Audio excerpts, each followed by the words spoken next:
Okay, so I need to start out with a few corrections and, of course, a lesson in the fact that no matter how good you think a creator is, if they say something that you question, do go and fact check, because no one is right all the time. And that just occurred the other day. So when I put the first of these videos out, I believed that I heard Jen's lawyer refer to himself as Matthew Spark, as in Matthew, pause, Spark. Because, of course, logically, who calls themselves Matthews with an S on the end as a first name? My brain just completely discounted that possibility. So, of course, I went into the Florida bar and I found this Matthew Spark, and he was an insurance lawyer. So it made for a rather amusing story that Jen actually didn't have a proper criminal lawyer, she had an insurance lawyer, and it seemed logical that since he was an insurance lawyer, that he was doing it as a favour for Yolanda. Thankfully, one of my subscribers listened to the portion where Will referred to the lawyer as Mr. Bark, which I had originally discounted as he misheard the lawyer say his name. Thankfully, someone listened to that and went, I might just check up on that. Having done so, they discovered there was a Matthews Bark. And when you go into the Florida bar list, guess what? He's a criminal defence lawyer. So I was wrong. The reality is that this lawyer was not Matthew Spark, like Matthew Spark, but Matthews Bark. Easy mistake to make, but huge difference between a criminal defence lawyer and an insurance lawyer. Now, the other correction, which I'm not 100% sure if it is a correction, but I'm going to say it is quite likely. When I was looking at the documents which came out as a result of this motions hearing, it said in there that the judge was going to make their judgment. They were going to submit a written answer. And then there was another part basically mentioning that trial had been delayed based on an unavailability to try the case within the current trial period. Now, generally, when you see that sort of thing, it means a clash. It tends to mean that either a judge or a lawyer has another ongoing case that is perhaps going to go longer than anticipated, and that they won't be available because they will still be on that case. And I presumed that that was what was meant by this, because that is generally what the reasoning for a delay is when you see that sort of wording. However, there was a comment that was made by Bill Cannon on his channel, which made me realise that I had actually overlooked the most obvious reasoning. I think in my brain, I hadn't realised just how close the beginning of the trial was. I think in my brain we were still at the beginning of April, not towards the end of April, and of course the trial was due to start in May. This, of course, means that Judge Carson has to rule on those motions before the trial can proceed. And while he hasn't given himself a timeline in terms of, or a deadline for when he's going to rule, obviously the extent of the motions, the size of the motions, means that it's not something that he was going to want to rush. He doesn't want to provide the defence with any means for appeal. So obviously he will have to go through all the testimony, he will have to go through the evidence again, he will have to look at the case law, the multitude of case law cited by the defence, and as Bill pointed out, he may also decide to consult with other judges in terms of his ruling. Basically, even though it does certainly appear cut and dried, the document that he's got to produce saying that these motions are denied has got to show clearly the reasoning behind that, which means he has to state case law, he has to refer to information that's come out from evidence, he has to refer to witness statements. So he has to provide something that is solid, a solid document that is going to support his decision. So yes, it could take a week or so to do. I actually don't think it's going to take more than a few weeks, because we know that Judge Carson is also a lecturer. Specifically, his specialty is case law. So he knows everything about precedent, case law, all that sort of stuff. He knows what he's talking about. This is an extremely experienced judge. So I think probably the larger portion of time spent in preparing to give his decision will be in actually drafting a document which clearly explains his decision. So while you could say, yep, okay, this delay is because of an unavailability to do it in this period of time, and you could say, well, that's because there's another trial that's going over time, or, other commitments that are dragged out. But definitely it seems that Bill Cannon is right, and I was not even looking at how close the trial was, and that would be the reason for the delay. Why the delay is such a huge delay, because it feels like a huge delay to delay it 2 months. But again, that probably comes down to scheduling. These people don't just sit there and work one case at a time.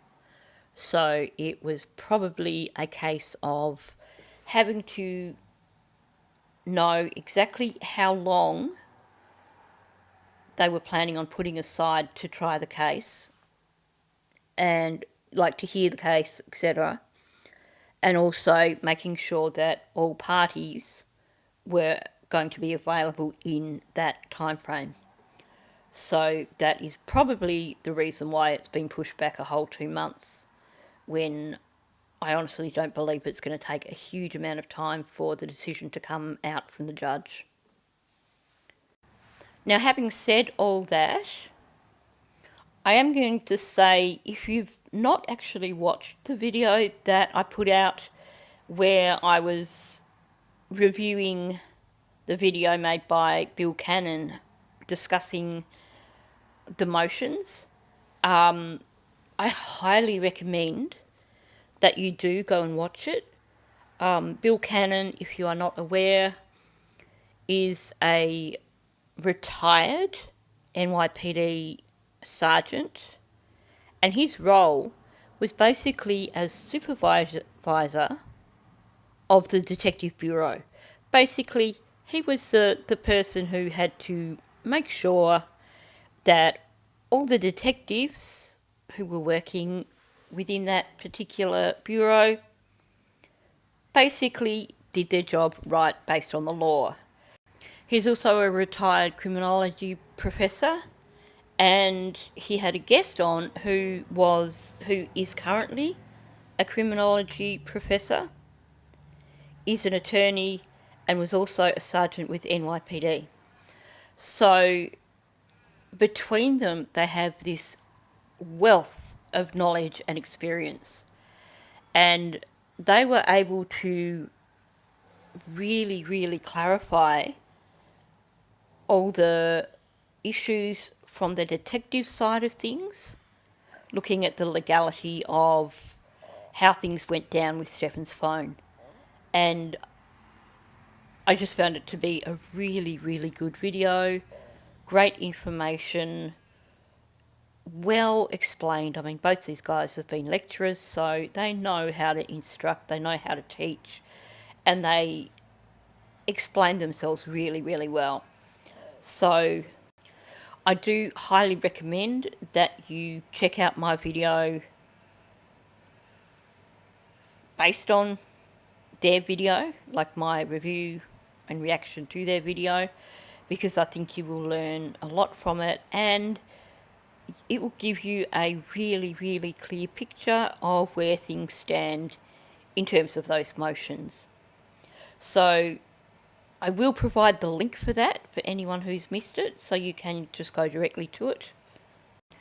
Or if you wanted to watch Bill's video without my commentary and explanations, then the link for that is actually in my video. So you can pop over to my video, click on the link for the original video, and that'll take you over to Bill's channel, and you can just watch his video without my interruptions.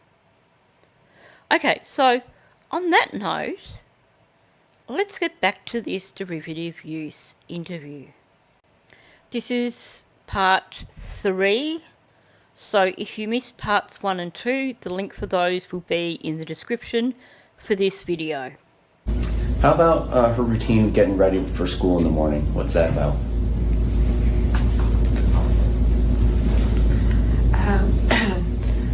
We'd wake up, the alarm would start ringing around 7:30, we'd snooze it up until 8 o'clock. Then she'd get up, she'd get dressed, and then she'd lay back down in bed while she would wait for me to make her breakfast. So she's a breakfast eater? Yes. Okay.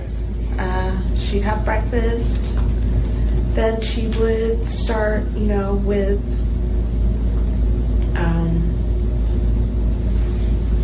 brushing her hair, brushing her teeth, putting on makeup. At night, I would give her ADHD medications for school. Is that every day or just school days?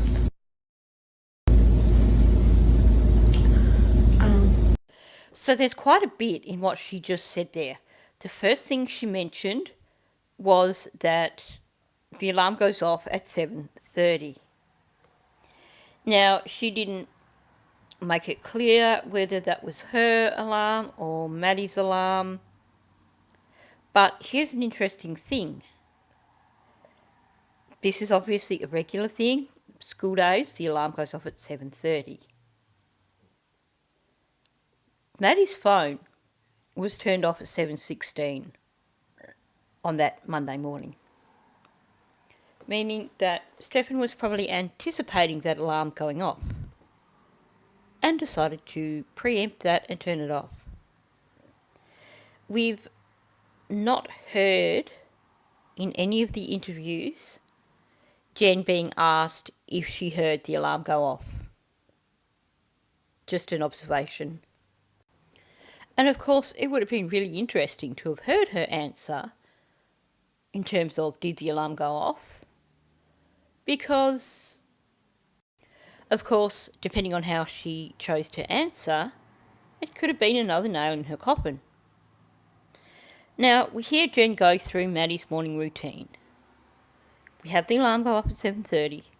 Short says Maddie gets dressed and then she lies down while I make her breakfast. Let's all call BS on that one.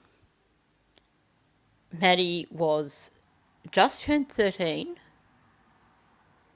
Jen is a sloth. Do we really believe that Jen prepared Maddie's breakfast for her? I can't even remember back to a time when my parents prepared breakfast for me as a child, other than on weekends when we didn't have to dash off to school when I was little, and Dad used to make us either pikelets or pancakes or corn fritters as a special breakfast on like Saturday mornings. Other than that, I don't recall a time when my parents made my breakfast for me. I mean, I think I've mentioned this before. From the time that I was 8 up until, well, for 10 years, I was a member of a professional choir, and we had camps twice a year. We were often touring. Probably on average we had a tour, at least one tour a year, either within the state or to other states, and then, occasionally, well, very occasionally, I only ever went to New Zealand with the choir, but there were international tours as well. So, from the age of 8 at camps, we made our own breakfast. We learnt to be self-sufficient. I think about my cousin's children and, 6-year-olds making their own breakfast. Sure, if it's a cooked breakfast, then the adults do the cooking. But like I said, can we really believe that Jen would have prepared a cooked breakfast for Maddie? And I would imagine that Florida would be the sort of place where hot breakfasts probably aren't the norm. Anyway, moving on from that, because that's not really hot here nor there, is it? Because that has no relevance to the Monday morning. So I probably just spent too much time yabbering just then. But let's talk about what else she says. After breakfast, Maddie would do her hair and her teeth and her makeup, and then Jen would give her her ADHD meds for school. Now, here's the thing. We've seen the photos of the townhouse. We know that Maddie's hairbrush, her toothbrush, and the makeup are all kept in Jen's bathroom. I can't remember precisely, but Maddie's meds were kept either in Jen's bedroom or Jen's bathroom. Now, it's interesting that, isn't it? Because here's the thing. Put yourself in the shoes of a parent whose child has gone missing. Supposedly you saw them the night before, but you didn't see them the morning that they supposedly went missing. In the instance of a parent losing a child, whether the child has gone missing, whether the child has deceased, basically what the brain does is that it tries to process what's occurred, what's going on. It tries to find answers. And especially if your child is missing, your brain is going to be going 24/7 over every moment from the last time that you saw your child. Meaning, as I've said, you're going to know what your child was wearing the last time you saw your child. But not only that, you're going to realise that, hang on, I never heard my child come through my bedroom to the bathroom to do her usual preparations. And she didn't have her ADHD meds. This is something important that I should probably tell detectives. That's what you would expect from a reasonable parent. A parent who knew nothing about what happened to their child. And yet, not only do we have no questions from Jen ever with regards to how the investigation is progressing, we never have her coming to detectives with these revelations. I've just realised these things. I've just realised not only did I not see Maddie on Monday morning, but she never came into my room to do her hair or brush her teeth or put on her makeup. At this point in time, a normal parent would be extremely concerned, because how many 13-year-old girls are going to go to school without brushing their teeth or brushing their hair? And if they are accustomed to wearing makeup every day at school, there's no way in heck that they're going to go to school without wearing makeup. This, to me, is one of the biggest red flags that we have from Jen. Sure, we don't know what's going on in her mind, and maybe this is the innocent Jen who knows nothing and did notice these things. But the problem with that is that there is nothing recorded with regards to her approaching detectives and saying, I think we have a problem here, this is why. Because, of course, had she done that, straight away, the questioning would have gone back to Stearns. And we know that even after he was arrested, Jen was still trying to protect him. So it sounds like you're heading out like 8:45 or 9? Yes. And it takes like, what did you say, 15, 20 minutes to get to school? Yes. And first bell's 9:38? 9:20. Something like that? 9:20, Okay. yeah. So on Monday the 26th, 7:30 seems like a really early time to depart to go to middle school, even if you're getting Mickey D's. What was the discussion about when Stefan and Madeline were going to leave on the 26th? There wasn't one. So you didn't know anything about these plans, or did you? Or I knew that they were going to go to McDonald's, but not 7 o'clock in the morning. That wasn't. okay. I had assumed like 8 o'clock. But even then, 8 o'clock is kind of early, like 8:30, because you could just go to McDonald's, be done by 9, and then drop her off at school. Because McDonald's is right the block away from the school. Yes, that is my chihuahua Amira snoring in the background. It's a slightly overcast day today, not overly warm, and they're snuggled up, still with their jackets on, in their beds, fast asleep. Now, honestly, I just listened to what Jen said there and straight away went to, wow, where do I begin? So I'll just go through it in order because that's the most logical thing. So, he asks her about the whole morning drop-off. And he wants to know what is the normal time that Maddie is dropped off at school.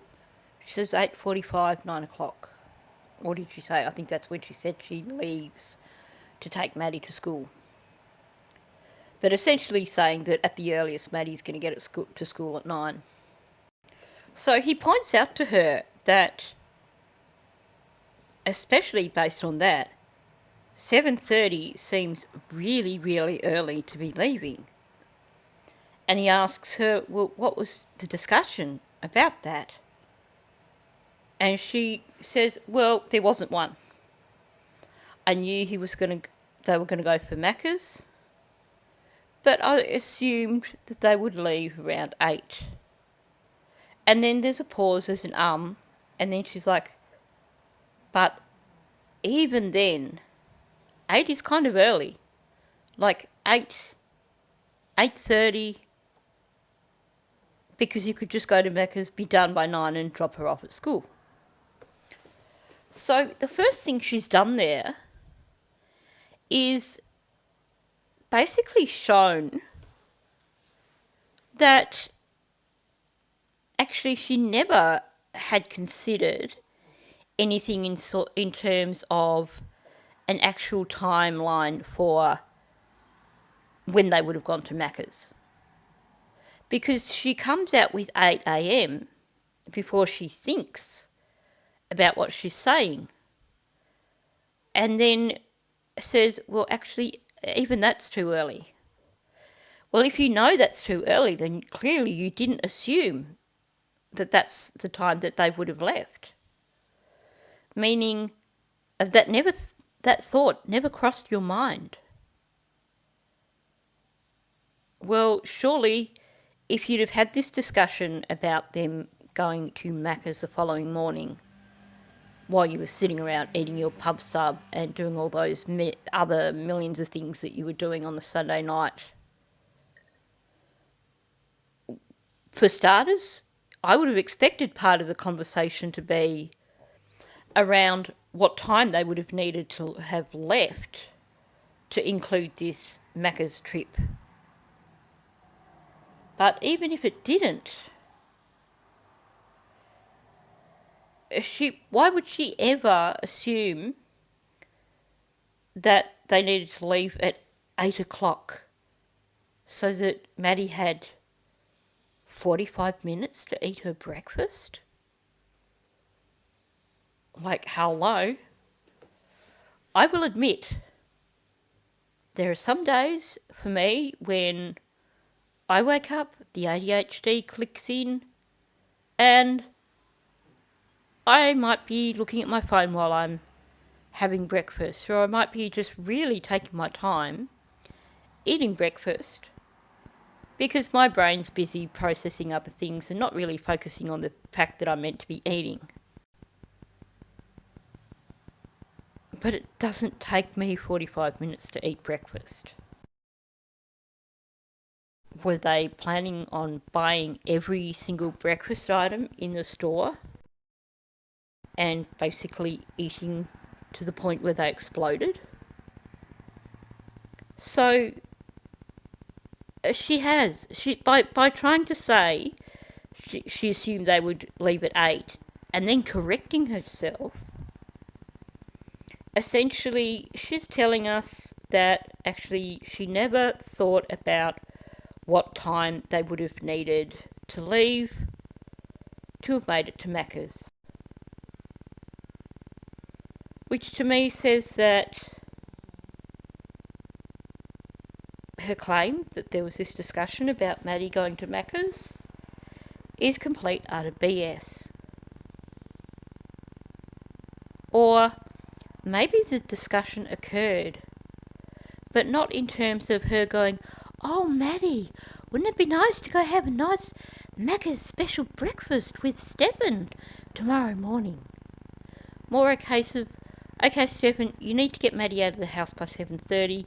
Let's say you took her to McDonald's, and that will cover the fact that you left early.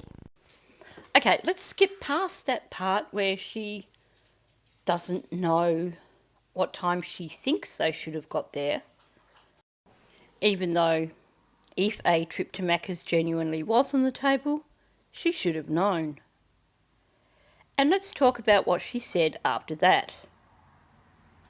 So she's talked about the time, and she says, because you could just go to Macca's, be done by 9, and just drop her off at school. Did anyone else pick up on what she forgot there?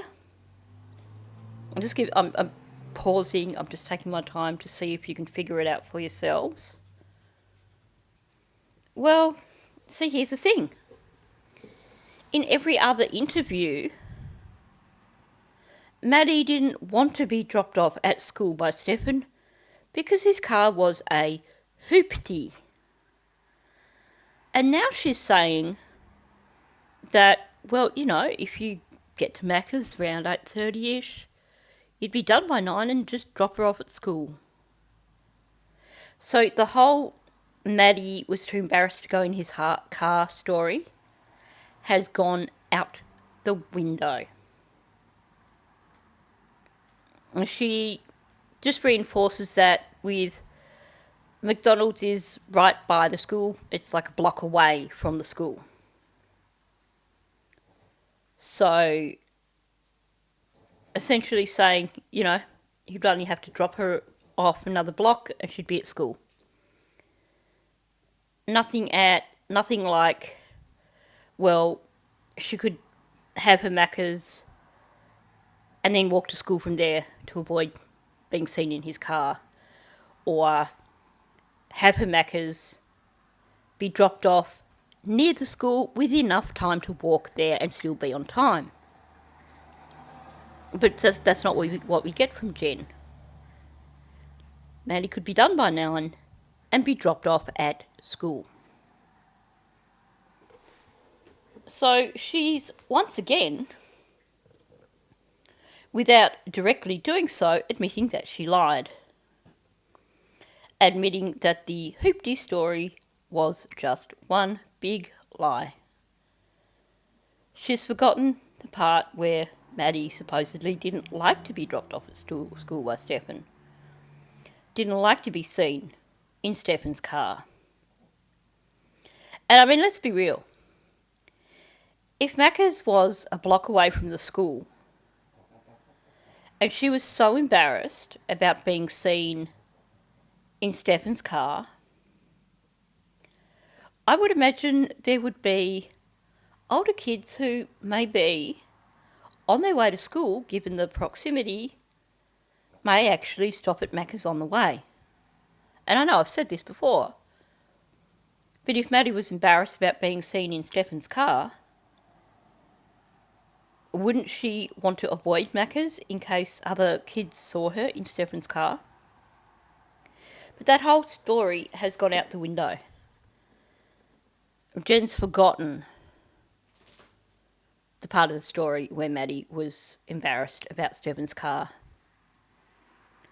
Once again, that shows that she was outright lying when she made those statements in her interviews about Maddie being embarrassed to be seen in Stefan's car. She's just showing us here that's an outright lie. Because she's forgotten about that now completely and having Maddie dropped off at the school.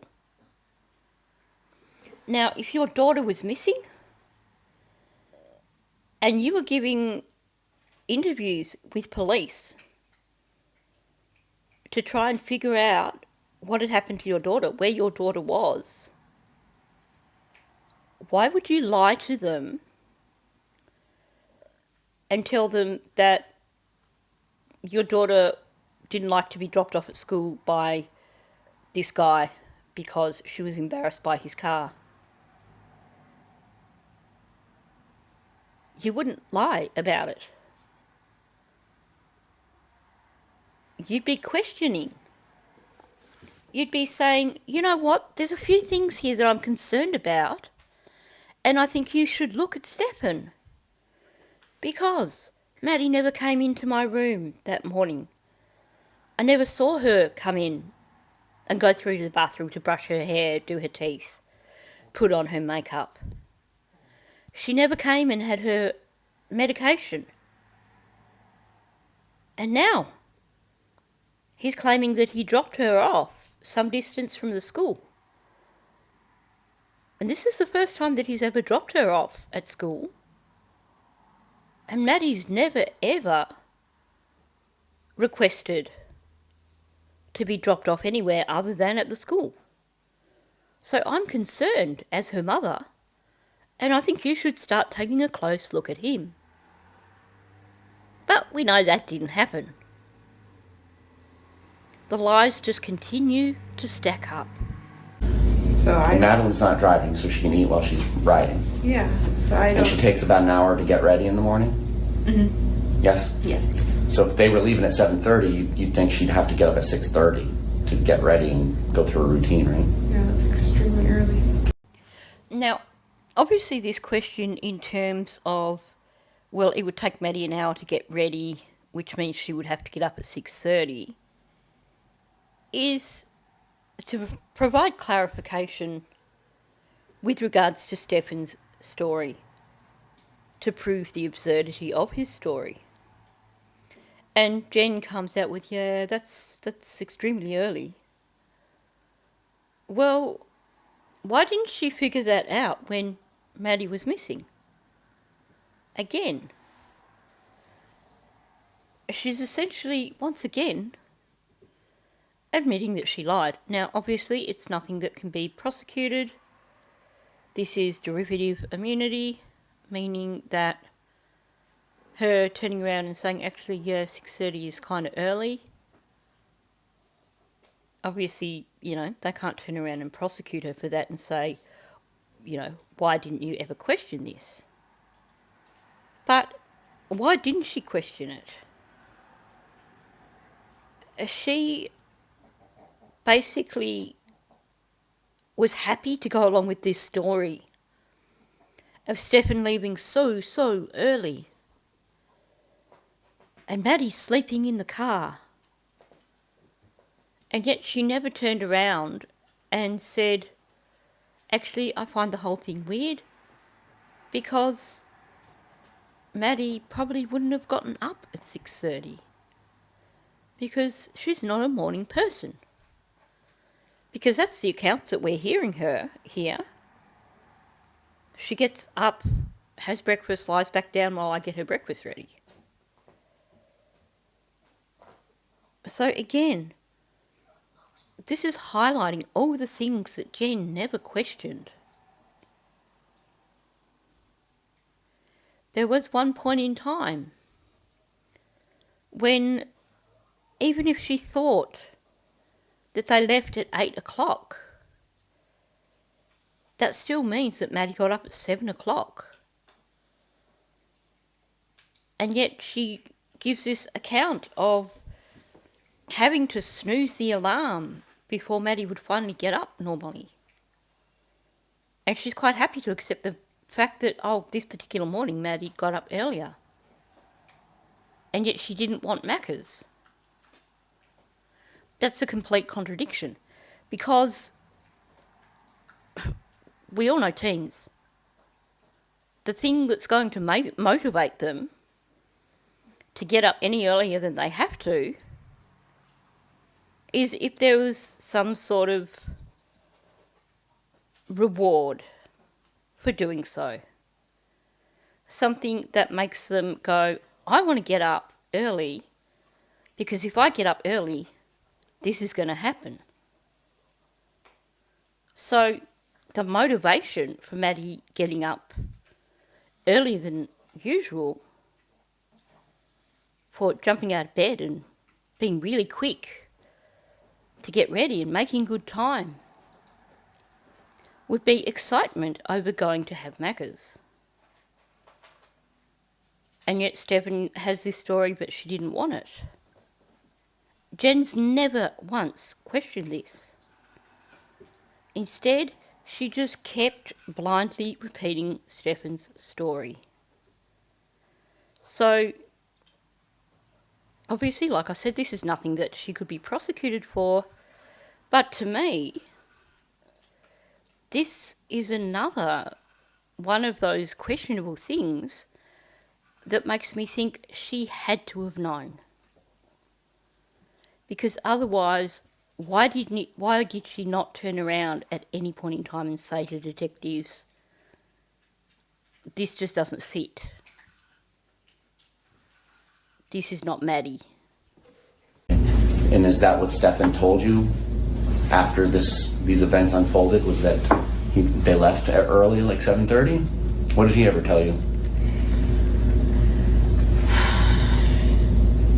It was early. I can't remember the time. I think I dropped her off in front of her school sometime between 8:15 and 8:45. You say I.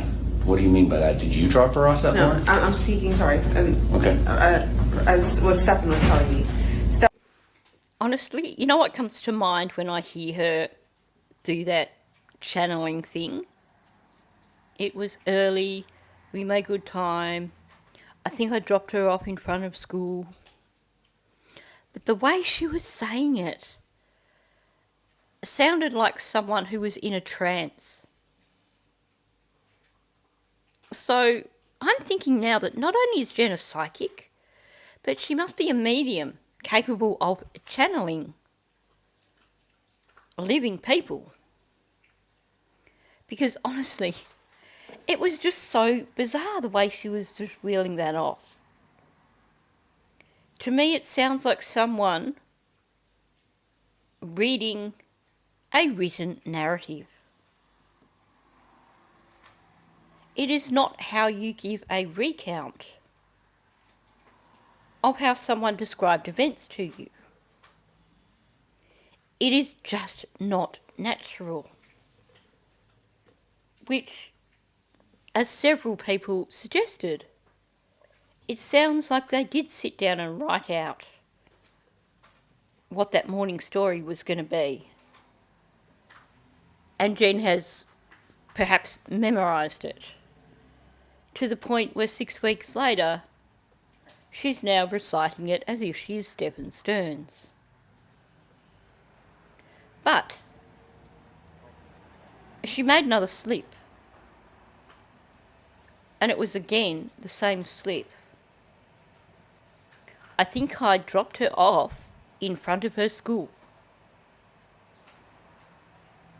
Again, she's completely forgotten the story about Maddie not wanting to be seen in his hoopty and needing to be dropped off down the road. Because, of course, that was, well, had it actually occurred, it would have been the first time that he ever took Maddie to school. So, in her brain has reverted back to what a normal drop-off looks like.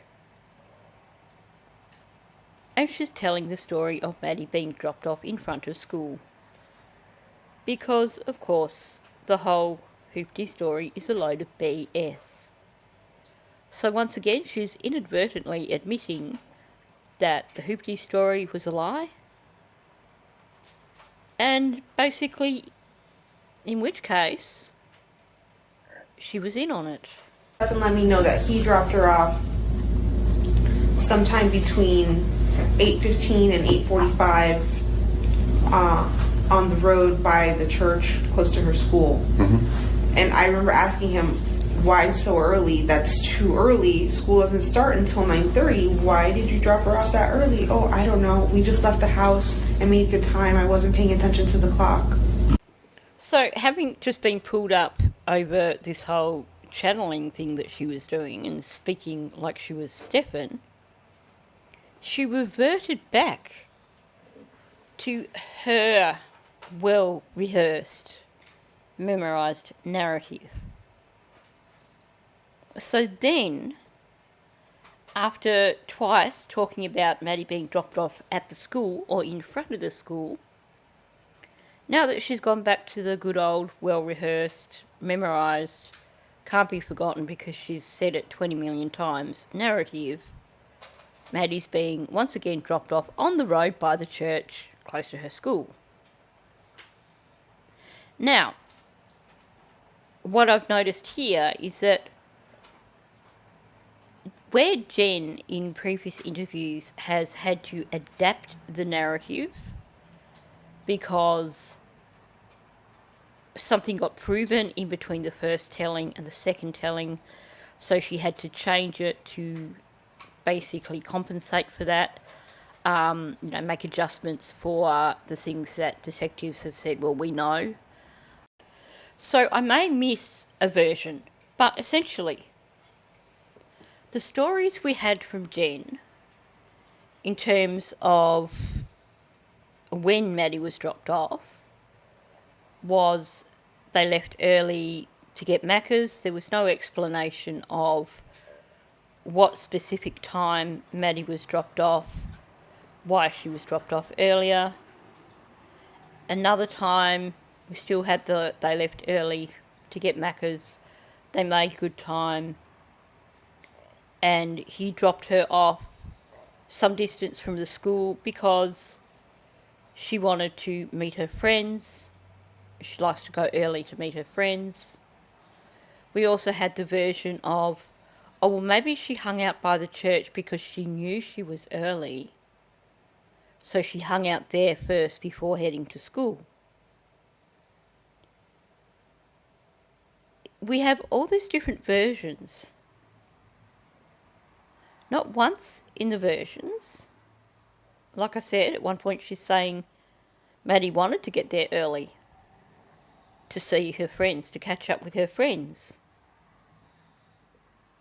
But like I said, while she adapted the narrative in all these retellings with detectives, not once did she ever suggest that she had asked him why he dropped Maddie off so early.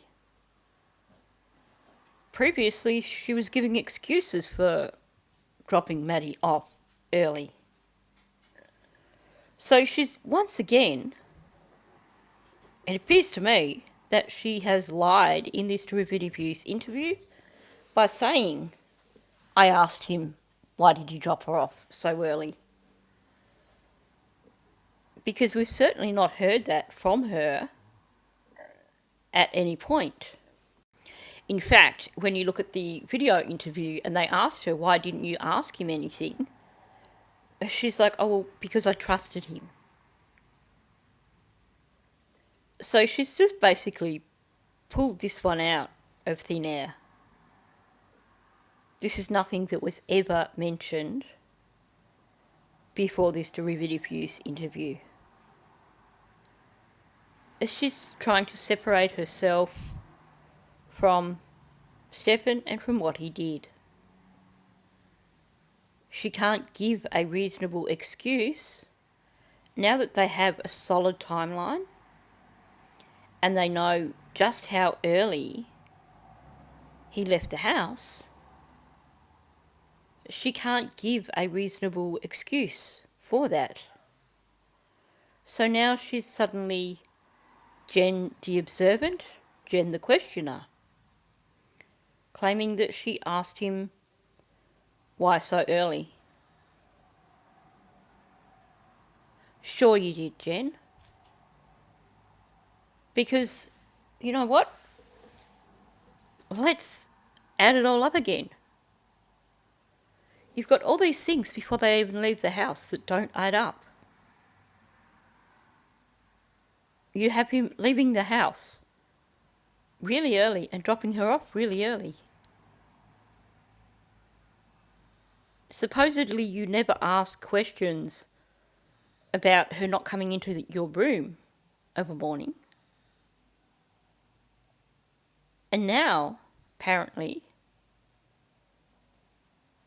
you asked him why so early. Well, wouldn't that be a red flag, given all the other things that you should have observed? Wouldn't it be a red flag, given that there came a point when you could see that detectives were starting to really look closely at him, knowing that he'd factory reset his phone twice? Because I'm going to presume that she knew that he did it the second time, because they were both at the townhouse when it occurred. So if she truly asked him why so early, wouldn't that be something important that you would bring up with detectives if you were concerned over the fact that your child was missing? Wouldn't you really be questioning the person who was last with your child and saying, something really isn't right here. He left the house really, really early. Again, to me, this is a red flag. This is her essentially admitting guilty knowledge. She's claiming something here that, had it occurred, why the F would she not have brought it up with detectives? Why would it have never been brought up in any of the interviews? Especially in that last interview when they've basically said to her, did you not ask him anything? Well, given that she was having a bit of a stress out in that interview, you'd think that had this actually occurred, had she truly asked him why so early, well, she would have been relieved to be able to say, you know what, I did ask him a question. I questioned why he left so early. But we never hear that. So, to me, she's definitely lying here in this derivative use interview, because it just doesn't fit. Whether or not they could prove that is another question. Okay. Did Madeline ever have like effects from taking the hydroxyzine in the morning? Like still be kind of sluggish? Yes. How often would that occur? Was that like every morning or not every morning? Not every morning. If we happen to give her medication later than normal than routine, that would happen. But Okay. And were there ever any instances where she had taken too much of the medicine? Perhaps you and Stefan had given her medicine, not knowing that the other person had? yes, that's happened once How many? before.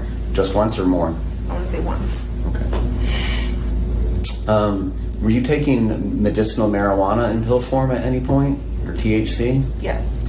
And what do those pills or tablets or capsules look like? They're purple capsules. Did you ever suspect or confront Stefan about giving those medications to Madeline? No.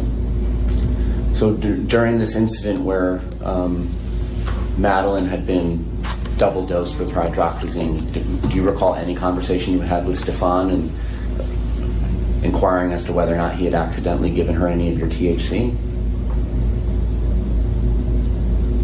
That hadn't occurred to me. I had asked him the day that the one morning Maddie wouldn't wake up and get ready for school, and she was just out of it.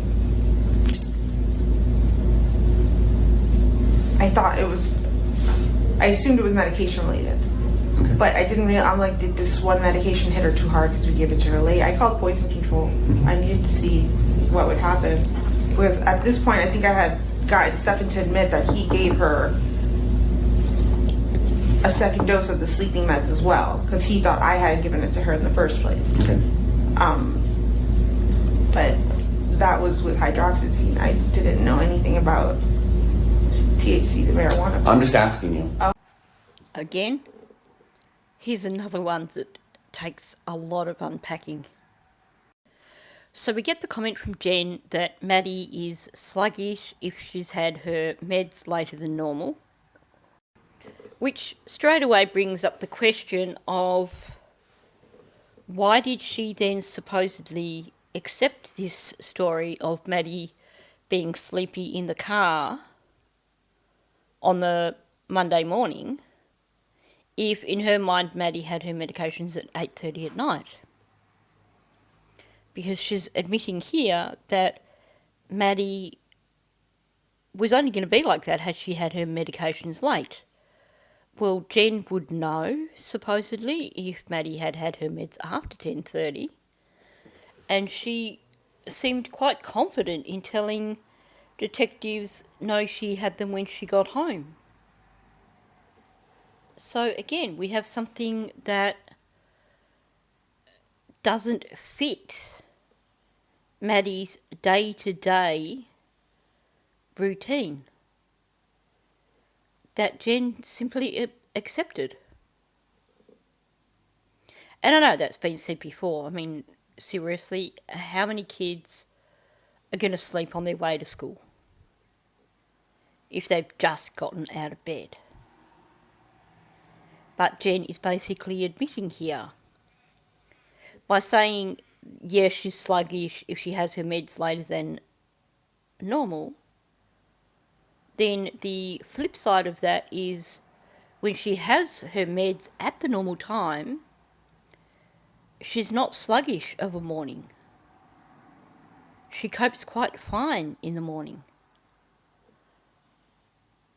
So why didn't you question it, Jen? That she supposedly slept the whole way in the car if she had her meds at the regular time the night before? And then he asks her about instances when Maddie has had too much medication.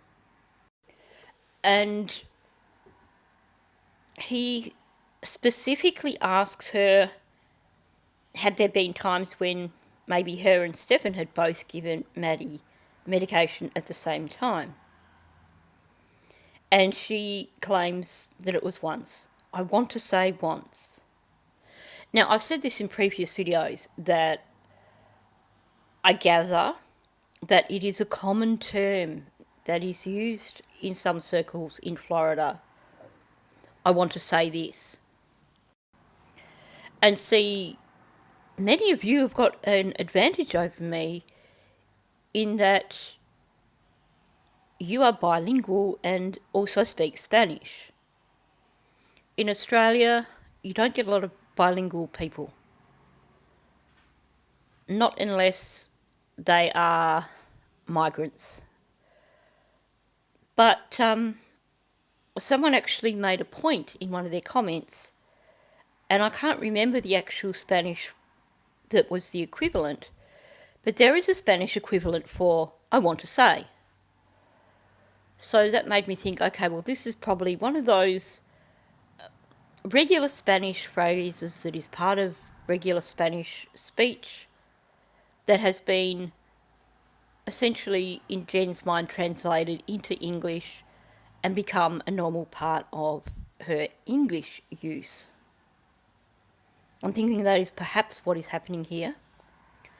But here's the thing.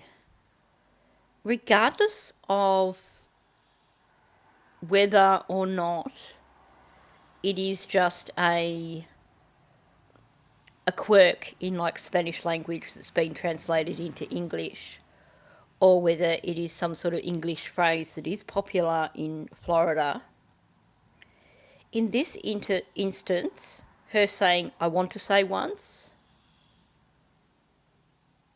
it's not a definitive answer, is it? Even if it is just, oh, well, people say that, the what is being implied here is, I want to say once, but I can't be 100% certain. I think it is once. Like I said, it could just be one of those quirky little speech structures that has no significance, no meaning. But to me, it certainly sounds like when someone says, I want to say once, it is them indicating that they're not entirely certain.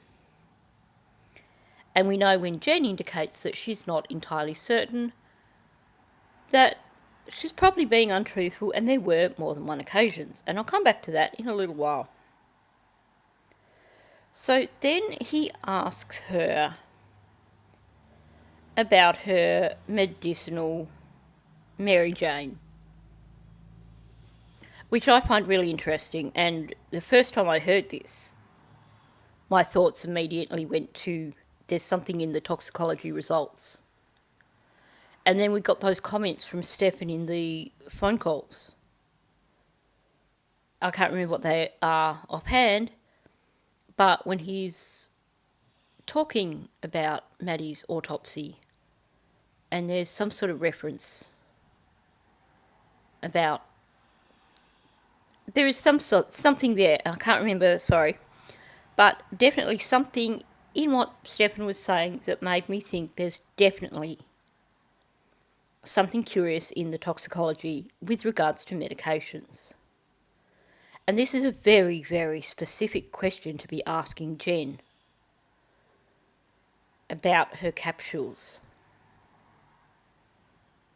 Specifically about what her medicinal Mary Janes look like. Because that is very, very specific questioning. And then they go on to ask her if she's ever confronted Stefan about giving Maddie those medications. And the way she says no is a question. And I'm wondering what exactly was meant by that question. Was it no? How do you know about that? Or no, I don't recall that happening, and can you please explain this to me? But it certainly wasn't a definitive no, I definitely didn't do it. It was a question. It was a no. You could hear the raised inflection at the end of it, the lengthened word. Of course, in my opinion, based on what we know of Jen, I would say the questioning there with the no was more a case of, I want to know what you know. Because we know she's a massive liar, and she probably would have liked to have been told precisely what they knew before she came up with her story, just in case her lie didn't match. So they put the question to her. When the incident occurred, did you ask him if he accidentally gave Maddie any of your Mary Jane? Reasonable question. Should be an easy question to answer pretty quickly and succinctly. We get a long pause from Jen. And her response is, that hadn't occurred to me. And then we get some major, major bumbling from Jen. And I'll just reiterate this. The brain does not like to lie, and I know I've said this so many times. But our brains aren't hardwired for telling lies. So they will quite often sabotage our attempts to tell lies. And one of those ways that occurs is that the brain will make it hard for you to complete a sentence. So when you are listening to someone in an interview and they are struggling to complete a sentence, or they give half a sentence and then they change what they're saying, pay attention to what they are actually saying. Because whatever the topic is something they don't want to talk about. And chances are they are lying. So after claiming it hadn't occurred to her, Jen bumbles on with I, and then there's a pause. And then she says, I hadn't asked him. And she stops mid-sentence. There's another long pause. And she doesn't finish whatever it was she was going to try and say. She doesn't finish saying, I hadn't asked him about that, or anything like that. Because, of course, she'd already said it hadn't occurred to her. So I guess she probably realised straight up that she couldn't possibly have asked him anything because it hadn't occurred to her. So already we can see the lie that's happening. Of course it occurred to her. Because she's claiming, I didn't ask him course you didn't ask him if you didn't know. So by saying I didn't ask him implies that maybe you did know.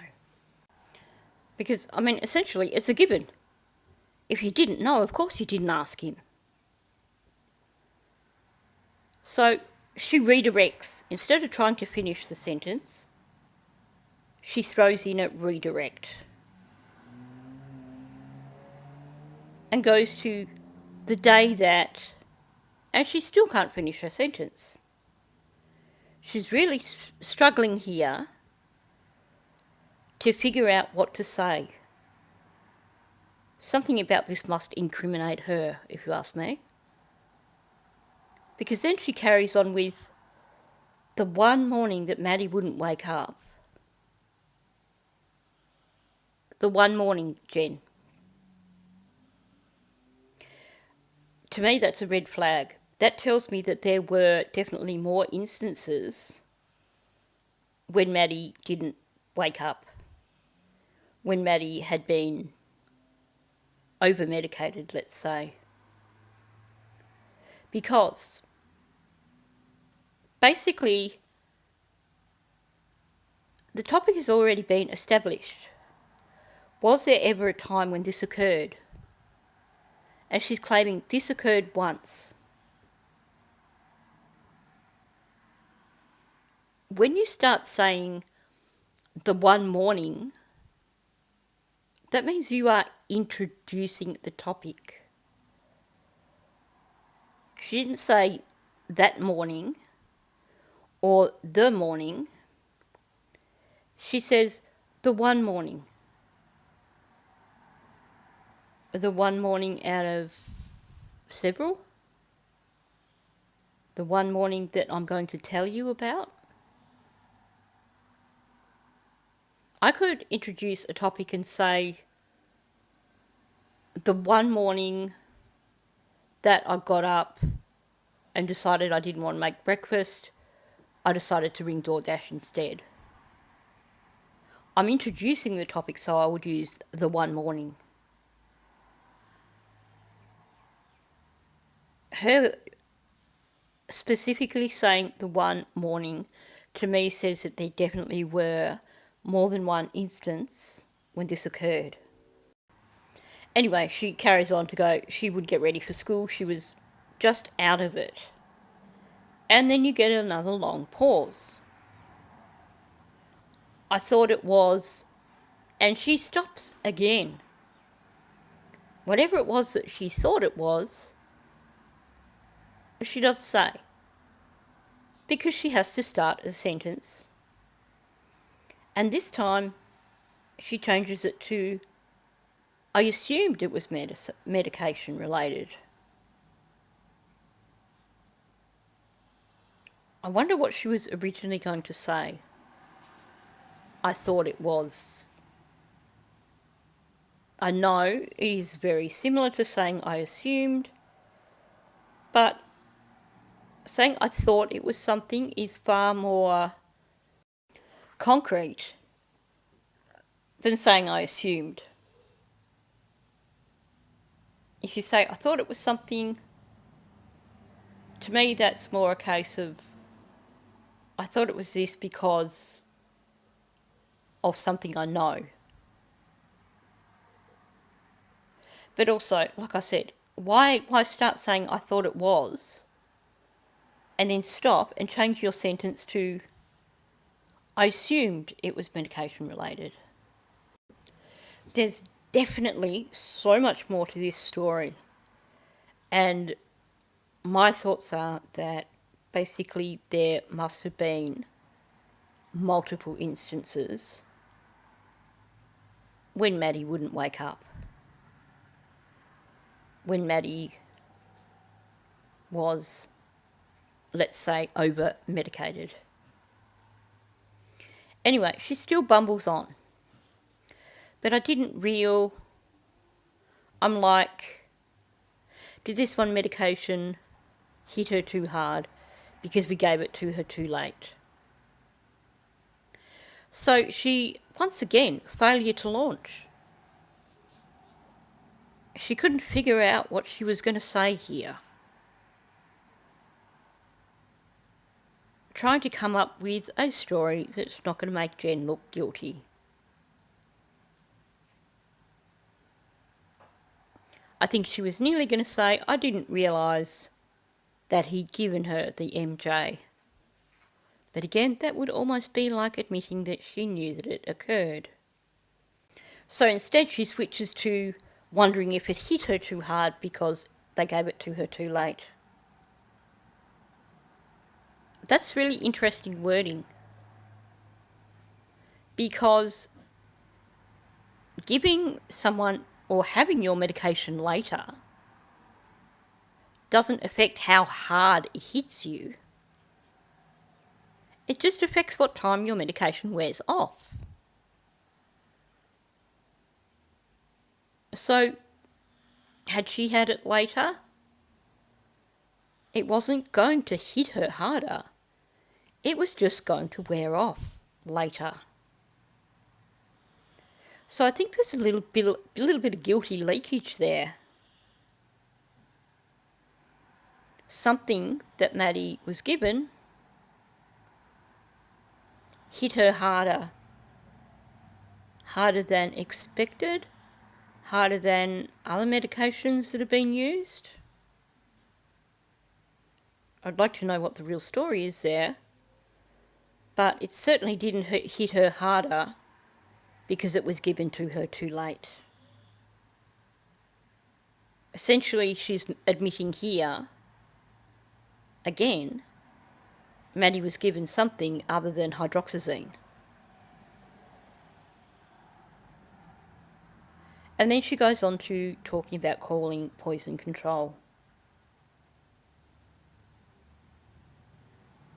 Not because she needed to find out what a maximum dose was or anything. She needed to see what would happen. That is the most weird wording, most bizarre wording, given the context. If your child is not waking up to the point where you call poison control, your question isn't going to be what will happen. Your question will be, what do I need to do? Do I need to call an ambulance?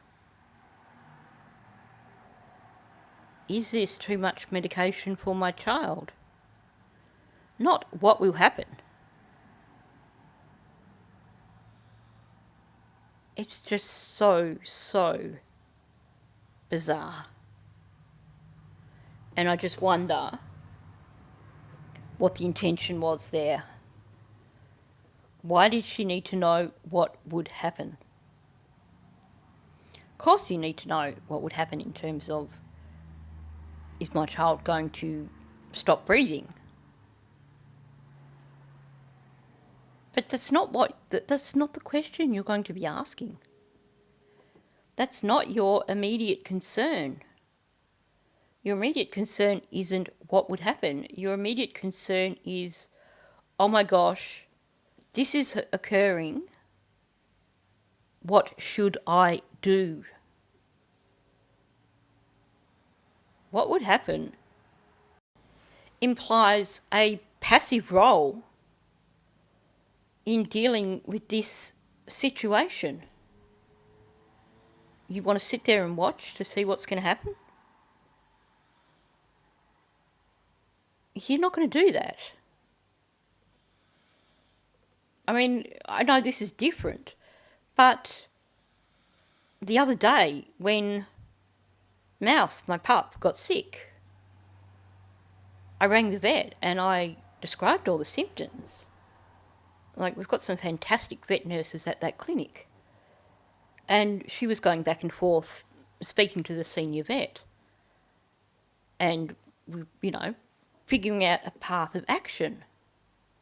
I wasn't saying what will happen. I was saying, what should I do? What has happened?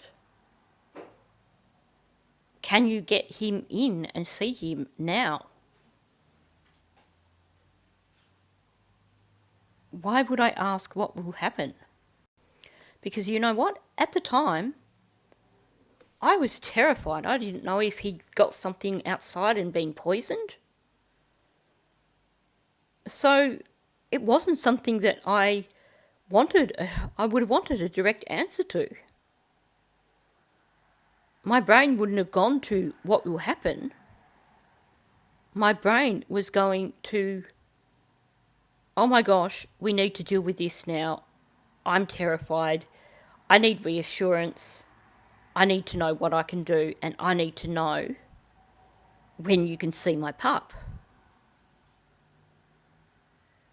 You're not going to be coming up with just that crazy question of what will happen. Oh, gee, my dog is really, really ill, and I just want to know so I can sit there and watch it happen. What will happen? No way, not on your life. And then, of course, she adds in, because at this point in time, I think I'd gotten Stefan to admit that he gave her, and she stops before she says, a second dose of the sleeping medication. And she says that supposedly he thought she hadn't given it to Maddie in the first place. Are you serious? Honestly. My sister had a cat who lived into her early 20s. And this cat was starting to go a little bit senile towards the end. So that of an afternoon, she would ask, it was my niece's job to give her dinner. But once my niece started university down in Melbourne, it just became a shared task in the house. So Daisy would ask my brother-in-law for dinner. He would give her dinner. She would wolf it down. And then Jamie might go into the study to work on doing marking or doing something on the computer or something. And then Rachel will walk into the kitchen. And Daisy would tell her that she was hungry and she wanted dinner. And Rachel, because Daisy was so insistent that she was really starving, Rachel would get dinner for her. And of course, throw into the mix, if it was the weekend and my niece had come up for the weekend, then Daisy may even get a third meal, because she would then tell Sophie that she hadn't been fed. You can see how that happens. Because she's a cat, she doesn't speak English. And, she was an opportunist. But, she's a cat. She can't turn around and say, well, actually, no, Dad already gave me dinner. Or, actually, Mum and Dad have both given me dinner. I don't need a third dinner. Maddie wasn't a cat. Maddie was a young girl, more than capable of actually speaking, of actually saying, no, I've already had my medication tonight. I don't need my medication again. I don't think that at the age of 11 or 12 that she was suffering from dementia and that she'd forgotten that she hadn't had her medication 5 minutes earlier, because presumably it was part of the routine and she had it at a particular time each night. So this BS from Jen saying that he gave it to her because he thought Jen hadn't given it to her in the first place. What a ridiculous story. What an utterly ridiculous story. That is never going to happen. Especially with a child like Maddie, who, according to her friends, didn't like taking her medications. Why would she accept a second dose of her medications? We're not talking about a child who was non-verbal.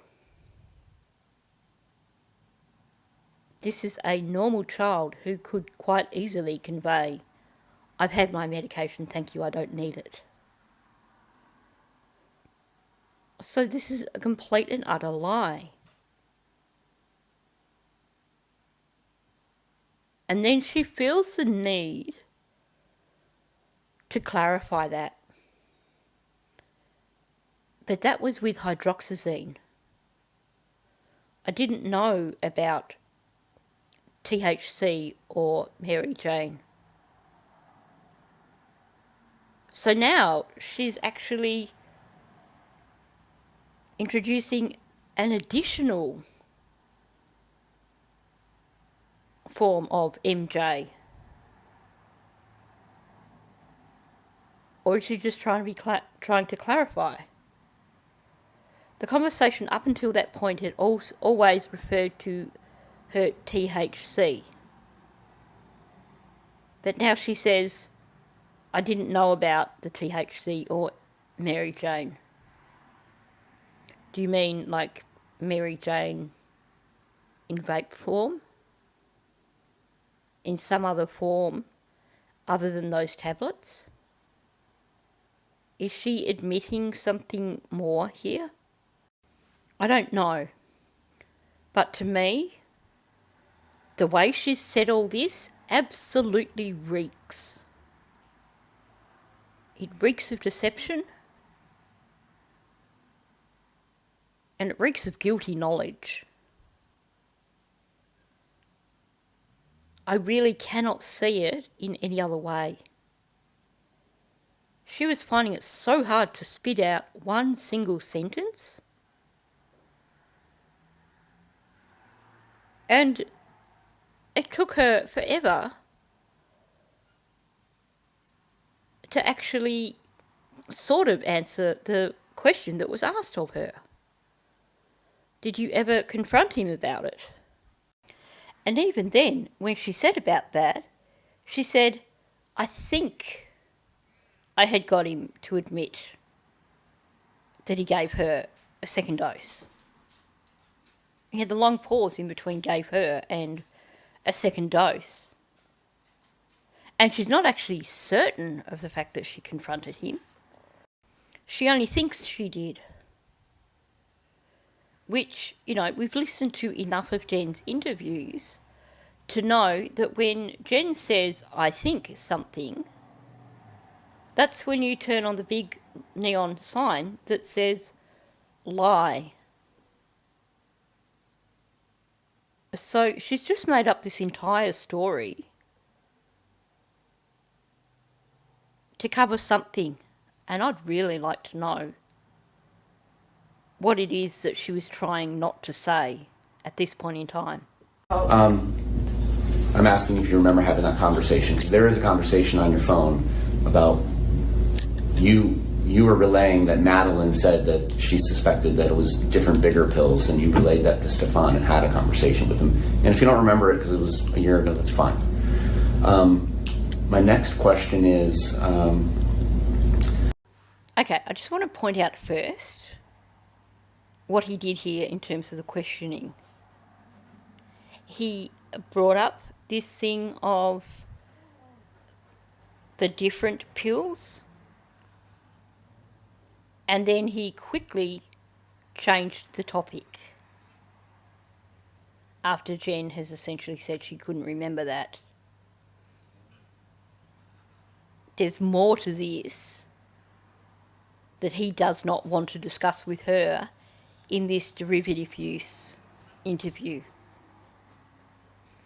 He does not want her to bring up anything that would then be off limits in the future. So instead, he skips on really quickly. Next topic. This gives me faith. When I see this happening through the interview, the quickly skipping on past something that should be a significant conversation, that tells me that they probably got something there on her, or they're still developing more information on that, and they don't want to lose the opportunity to prosecute her over that particular thing. When I hear that, it makes me think that at least at the time of this interview, they certainly were still working on a case against Jen. Now, here's the thing. He's just said to her about the conversation on the phone about the different bigger pills. And the big issue I have with this, aside of course from the most obvious one, that being that Jen knew that he had given her daughter something that was not her daughter's medication, and she didn't give him his marching orders. Because most mama bears, if their partner or whatever they want to call them did that, if their child came to them and said, last night Stefan gave me a different tablet, it wasn't the same as what I normally have, it was a bigger tablet, heck, I would be getting to the bottom of it. I'd want to know what that tablet was as I was throwing him out the door. So obviously that's the first concern. But here's what gets to me. Let's say you are a bit of a spud like Jen, and you can't comprehend the fact that your child is at risk keeping this moron in your life, given that they've just given your child this medication. This should be something that is such a huge concern to you that you're not going to forget it. You can't tell me that the only conversation between the two of them that occurred was the text messages. Surely. Is it that insignificant to her that it was just a text message and then forgotten? Because a reasonable person would start off with the text message and then it would progress when they were face to face to a major interrogation, which would be memorable. I mean, seriously, finding out from your child that they were given something, some kind of medication that you don't know what it was, that wasn't their own medication, it should actually cause distress. It should cause panic. What if there is a long-term effect of this medication? What if there's other effects that we aren't aware of? Why the heck did this person do this? Let me go and rip his arms off. It's not something that you're likely to forget in a hurry. And then she has this story of, well, it turns out that we both gave Maddie her hydroxyzine. because he thought I hadn't already given it to her. She's describing this incident of Maddie not being able to wake up in the morning, Maddie being in such a concerning state that she had to ring the drug hotline. Now, given the history, if that occurred with your child, that would immediately bring to mind the previous time when your child had been medicated in the wrong way. So, first of all, if we believe her stories, then there's at least 2 times when Maddie has been mismedicated. But just going past that, you are going to be racking your brain as to why your child is like this. And the first thing that's going to come to mind is that incident where supposedly your child was given a different medication. Meaning, as she is giving an account of this to the attorney, that should be the first thing in her mind.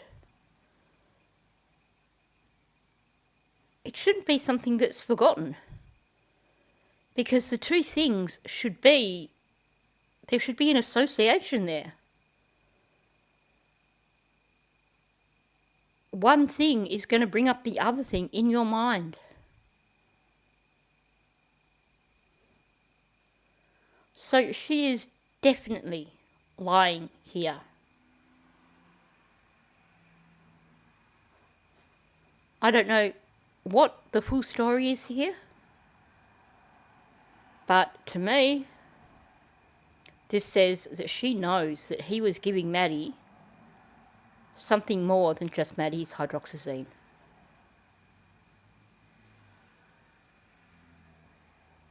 I know we believe that she really didn't give a damn about Maddie, but surely you would have to care enough to actually recall events like this. Was she really that cold?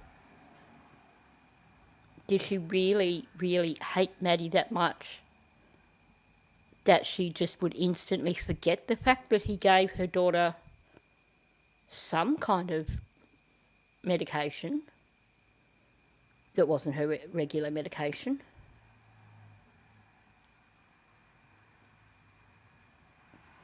And why? She's got to have remembered it. Let's just say that for sure. She's not going to forget it, given her account of the other time. Like I said, it's an association thing.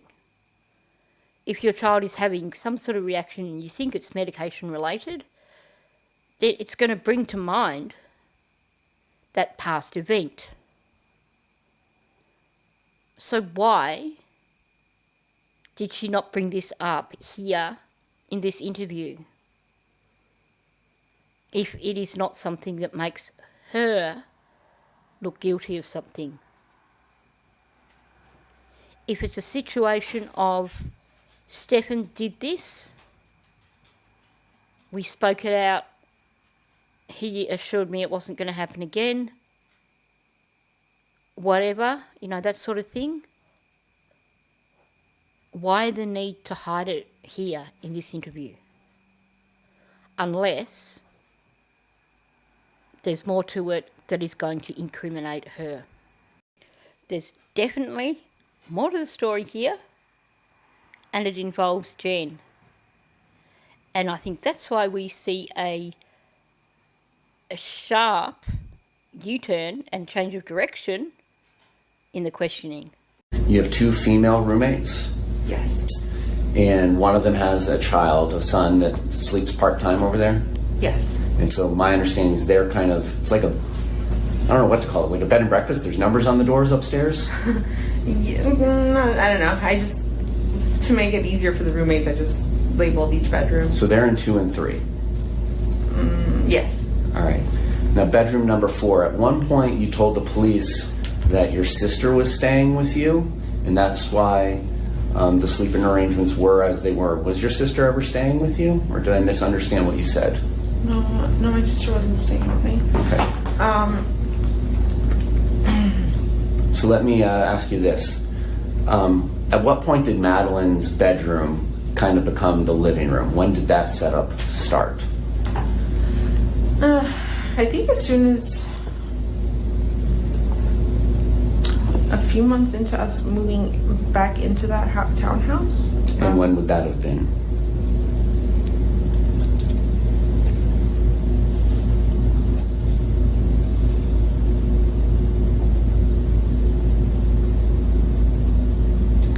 Let's say June of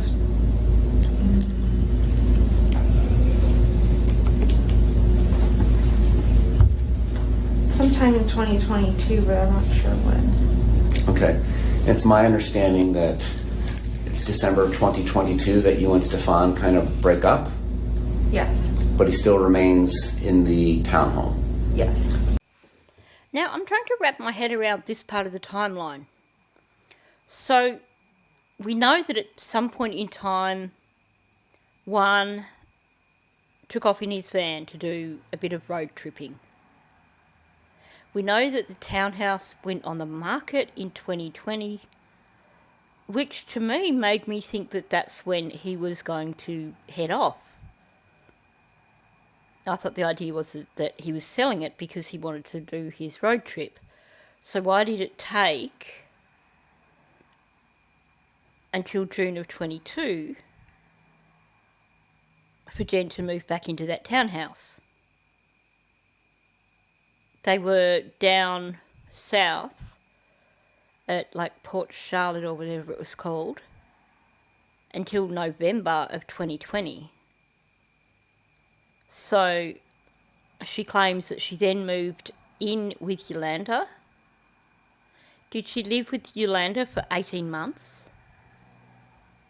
Because to be truthful, I can't see that happening. I can't see Yolanda wanting to have Jen under her roof for 18 months. But that seems to be what we're being told here. She says that Maddie got that makeshift room when they moved back in June of 22. You know what this makes me question? Because it seems like, and we know nothing prior to when Jen married Stephen, but they divorced in 2017. From what we know, Jen and Stephen moved in together in 2018. But there's a lot of vagueness, but the impression we're giving is that between 2018 and February of 2024, they moved around a lot. Not necessarily together. There were times when it sounds like Stefan was back with his parents, Jen was living with Yolanda. But it seems like there were a lot of changes of address during that period of time. And I can't help wondering if this is an indication that maybe there already is a child protection file on Jen. Because quite often, when people are on the radar of child protection services, you see them moving around. You see them moving from one area to the next. In Australia, it might be that they move to a different state. In Florida, well, moving 2 or 3 hours away, pretty certain that would be adequate to actually get you away from the particular CPS officer who is investigating your case. I mean, this is just speculation, but there certainly was a lot of moving around. The other thing that I'm curious about, and I hate thinking these things. Now, Jen claims that they broke up in December of 22. That means there's only a 6-month period between when Maddie got given her little fake room and when Jen and Stefan broke up. And then we know it was 6 months after that Stefan moved upstairs. Jen spoke about Maddie not liking sleeping in her room because of the noise anytime someone was in the kitchen or anything. It would wake her up or disturb her or something like that. There's also this crazy story of that she thought there were spiders in there, which sounds to me like a story that someone would tell a child to convince them that they didn't want to sleep on their own. A predator who is wanting to convince a child that they would rather sleep with them. But,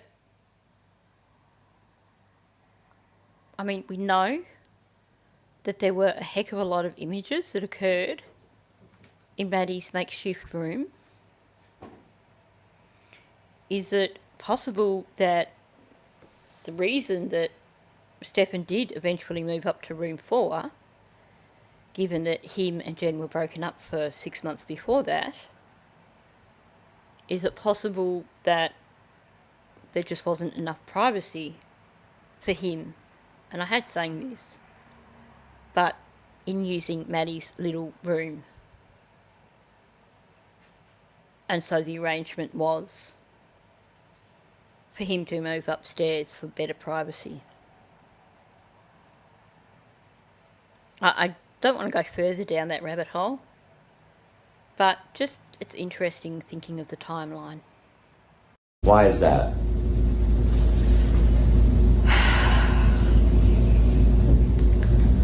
So even though we were broken up, I still considered him one of my best friends. I wanted to give him the opportunity to live there, and he had gotten a job at Disney that was doing well. Okay.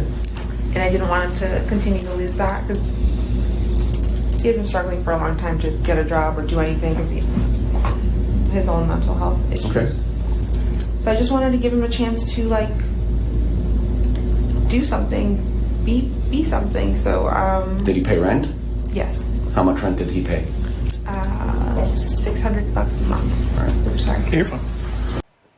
This whole story from Jen of basically wanting to give Stefan a step up in life and wanting to support him and help him make a way for himself. All this drivel, it just does not ring true when you listen to everything else that she's said to him prior to this point in time. We've heard the way she talks about Stefan. She considered him to be a loser. The negativity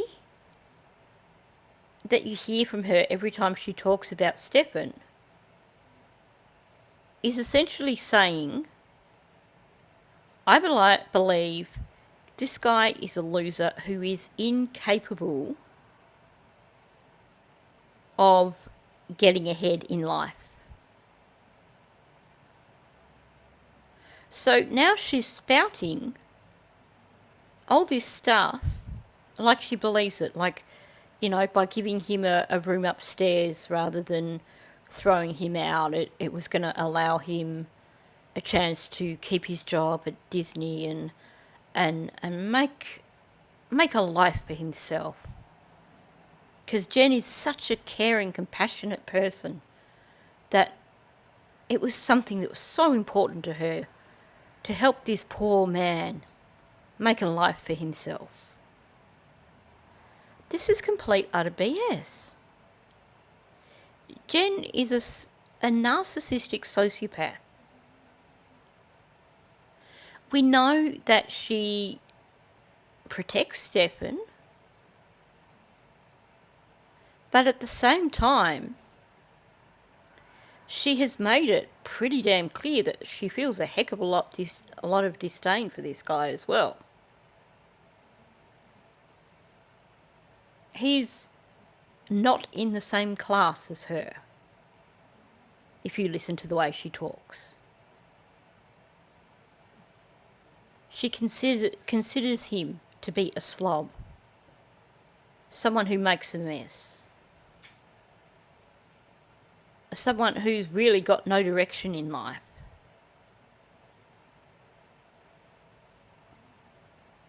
Why would she think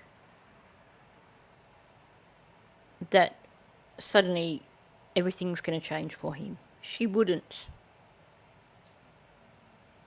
People's brains don't work that way. If someone like Jen sees another person as a complete, utter, useless slob, they're not going to just randomly change their mind unless that person has done something to actually prove that they are not. Her saying, on one hand, she made him move upstairs because he was a slob, he made a mess, all that stuff, and saying that she allowed him to stay because she wanted to allow him to make a life for himself, essentially. It doesn't gel. It doesn't fit. That's not the reason that she allowed him to stay, or not the reason that he moved upstairs. There is definitely more to this story. Especially when you take into account her other stories of after he moved back down to Northport, she was saying how much better her relationship was with Maddie. We know Maddie was doing better at school. And yet Jen's claiming we wanted Stefan to move back because we missed him. It just doesn't add up to me. It feels like there's definitely more to the story here. No footsies. Like love it. So in December of 2022, kind of when the breakup happens, prior to that, what were the sleeping arrangements in your home? Was he sleeping in your bedroom as a couple? Yes. So who's in bedroom number 4, if anybody?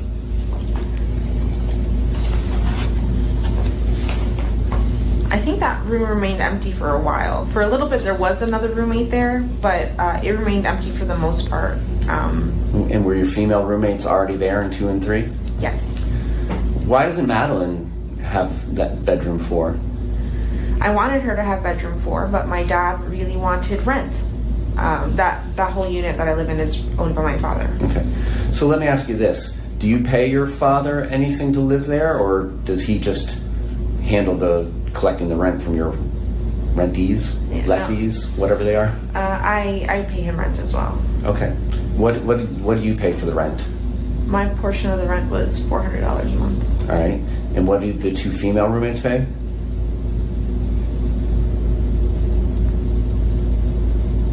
$850 and $650. Okay. Okay, so I had it in my head that, in fact, the other roommate that had been in room 4 had been there quite some time ago. Oh, geez, Mouse wants someone to play with him. But when you listen to what's being said here, they're essentially talking about the period of time after they moved back into the townhouse, meaning that this other roommate apparently lived upstairs for some period of time between June of 2022 and June, July of 2023, which is when Stefan moved upstairs. Which leads to the question, is the reason that Stefan moved upstairs, and of course also the reason that it took 6 months of them being broken up before he did so, is the reason that he moved upstairs at that point in time because that roommate had moved out, making that room available, and it hadn't been available beforehand.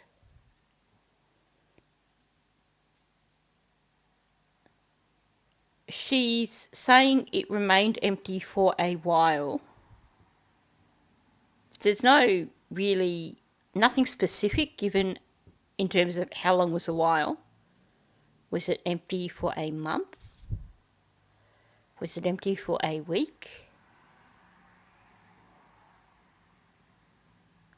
This story of her making him move upstairs because he was a slob is the truth of the matter simply that this other flatmate had moved out. Stefan wanted a bit of, let's say, privacy. And they decided, well, hang on, we've got this empty room. Why don't you take that? And of course, Jen's not going to explain that to detectives. That, Stefan wanted his own room, somewhere where he could watch movies with Maddie. He wanted his own room so he could have sleepovers with Maddie. Because there wasn't enough privacy in Maddie's fake room. And is that the real reason why Maddie never got given room 4? Because actually room 4 was never empty for long enough for it to become Maddie's room. Because we know that when Jen was living there with Stephen and Stephen's daughter, that those two girls had their own rooms. So what happened between that period of time and 2024 when Maddie apparently couldn't sleep on her own? It would make more sense to me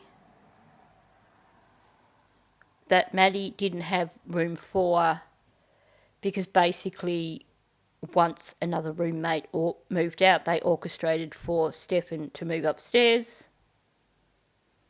rather than saying that no one wanted rent, so Maddie couldn't have room 4. Because the impression I get is that one would have moved the world for Maddie. And I gather from the way Jen was talking, she said he owns the townhouse. If the room was empty, why would he begrudge his granddaughter that room? For the sake of an extra $600 a month. I mean, really? Why not just say, okay, Jen, you pay an extra $200 a month, Maddie can have the room. I mean, you have each of the roommates being charged different prices. Now, I could understand that with Natalie, because she has her son there some of the time, I could understand one maybe turning around and saying, I want you to pay a bit extra because there's 2 people living there. But you have different charges for each room. And let's be honest, $850 and $650 and Jen's $400, all that in 1 month, that's not to be sneezed at. If you actually own that townhouse and you are not paying it off. Given that Juan is retired, given that he was travelling in a van, I suspect that he owned it and he wasn't paying it off.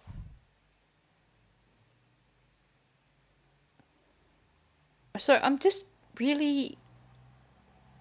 This is another thing where I think there's more to the story. The story of Juan not wanting Maddie to have a room because he'd rather have the money, essentially, bothers me. And not because I think that Juan's being a scummy grandfather, but because I don't think he would be a scummy grandfather.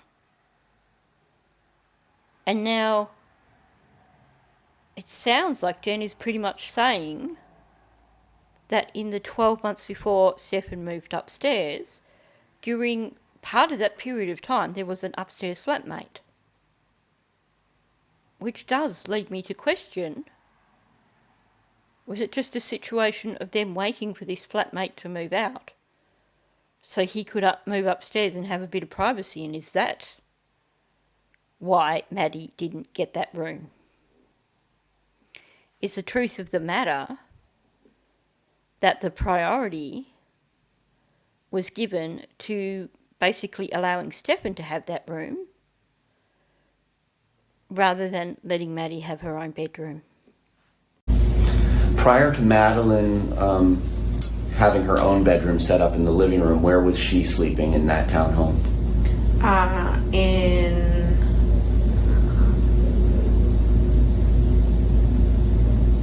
In my bed with me. Okay. And this is during a time frame when you were together with Stefan, so is it the 3 of you every night? Well, when we had first moved in, it was just me and Maddie. So it was just me and her on the bed. Then I think we eventually got her own bedroom. Stefan moves in eventually, and then, yeah, at that point, it does become the 3 of us on the bed. No wonder I've never been able to get her timeline straight in my head in terms of where she was living, when, and at what time. Because now they're asking about where Maddie was sleeping prior to having the fake room. And Jen has basically said that Maddie pretty much got the fake room after they moved back in, or around the time that they moved back in. And Jen is saying, well, you get this long pause, of course, before she says anything, because, of course, Jen has to think what she's going to say. And she says, well, she was in my bed with me. And then he asks her, was this also with Stefan? And she says, well, when we first moved in, it was just me and Maddie. And so she's saying here, on one hand, she was essentially saying they moved back in around 2022, around June of 2022, and that's when Maddie got her own fake room. Now she's basically saying they were already in the apartment before Maddie got her fake room. Jen and Maddie were in the apartment, Stefan wasn't. Then Maddie got her fake room. And then Stefan moved in. Well, it's not gelling in my head. Because in terms of who moved in where, who moved in at what time, she's contradicting herself. And then she says, well, then Stefan moves back in, and eventually at that point it becomes the three of them in Jen's room.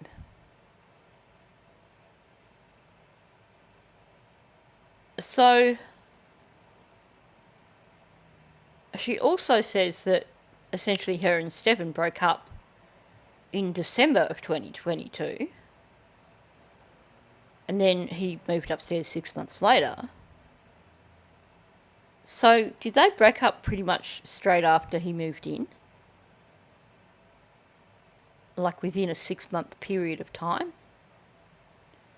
Less than a 6-month period of time, if she actually meant that her and Maddie moved in around the June of 22? I need to listen to that bit again. So let me ask you this. At what point did Madeline's bedroom kind of become the living room? When did that setup start? I think as soon as a few months into us moving back into that townhouse. And when would that have been?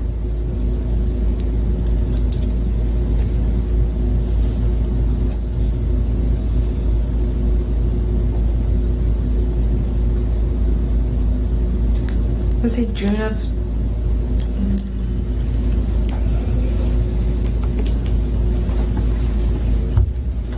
sometime in 2022, but I'm not sure when.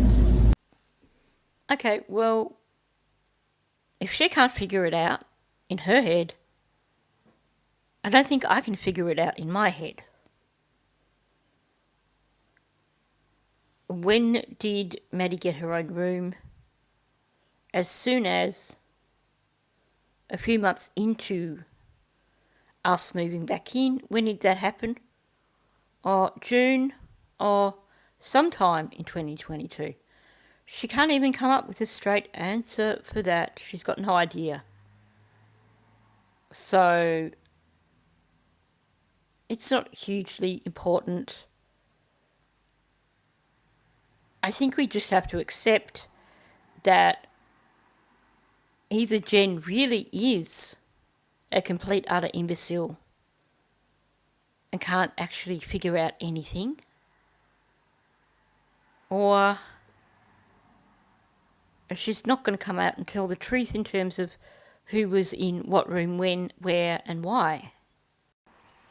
But suddenly the main thing here is we're seeing a much, much shortened timeline in terms of Maddie getting her own room, Stefan moving in, Stefan then moving upstairs.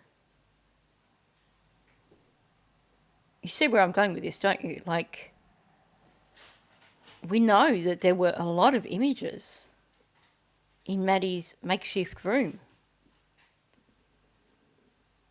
But it seems like that was slightly short-lived. And Stefan moved upstairs? Or did he move upstairs and have special sleepovers in Maddie's room, which Jen never mentions? None of this earlier timeline fits or makes any sense to me.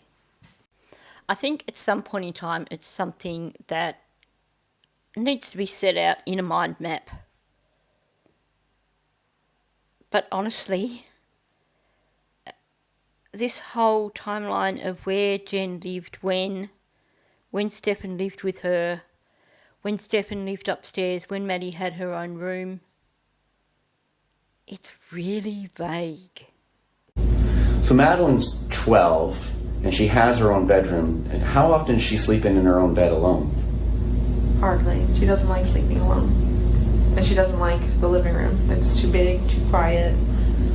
She says it'd be too dark and that there would be spiders. She would see spiders, so So you say hardly. Were there ever nights where she just slept alone in her bed?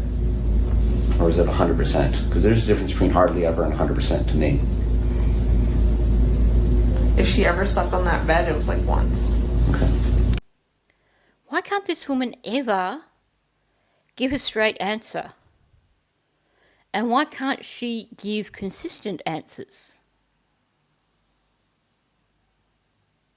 In the last interview that she did, she admitted that Maddie had never once slept in that room.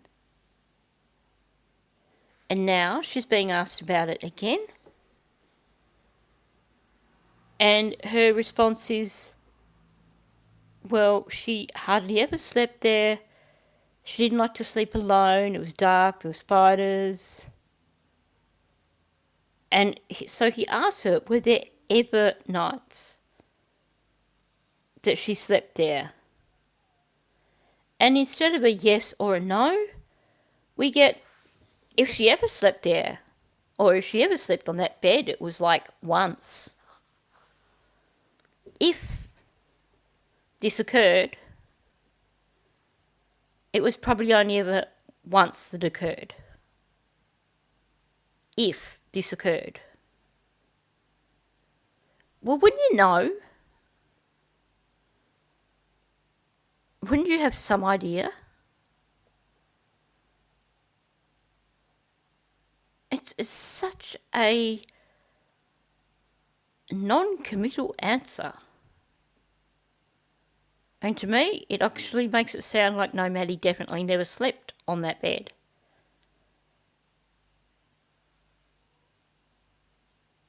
If she ever slept on that bed. You've got ever in there as well. If she ever slept on that bed. How would you not know? She's definitely lying here. Especially because you get these other little words added in. It was like once. Not, she only ever slept on that bed once. No, if she ever slept on that bed, it was like once. Not definitely once. It's like once, kind of once-ish. Maybe once, maybe not at all. The woman, it does my head in, honest to goodness.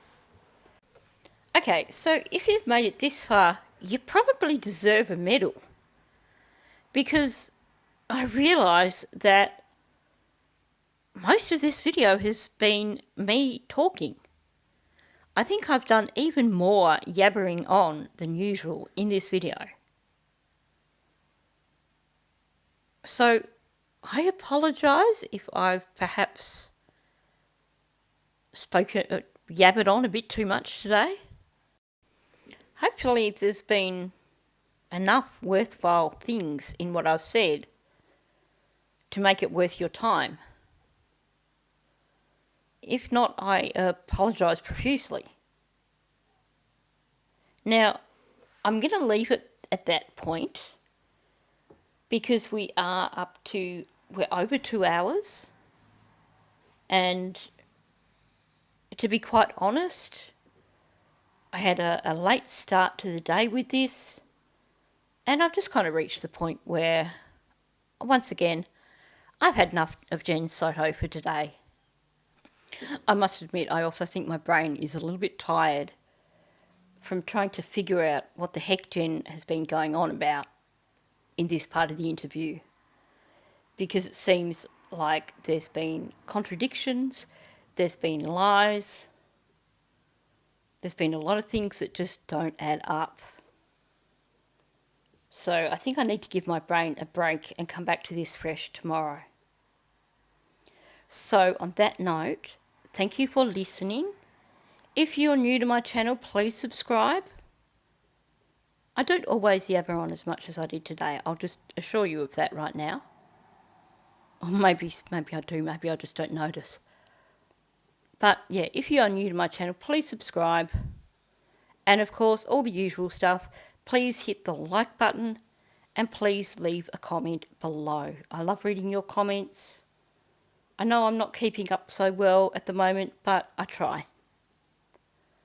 So, on that note, thank you, and I'll catch you in the next one.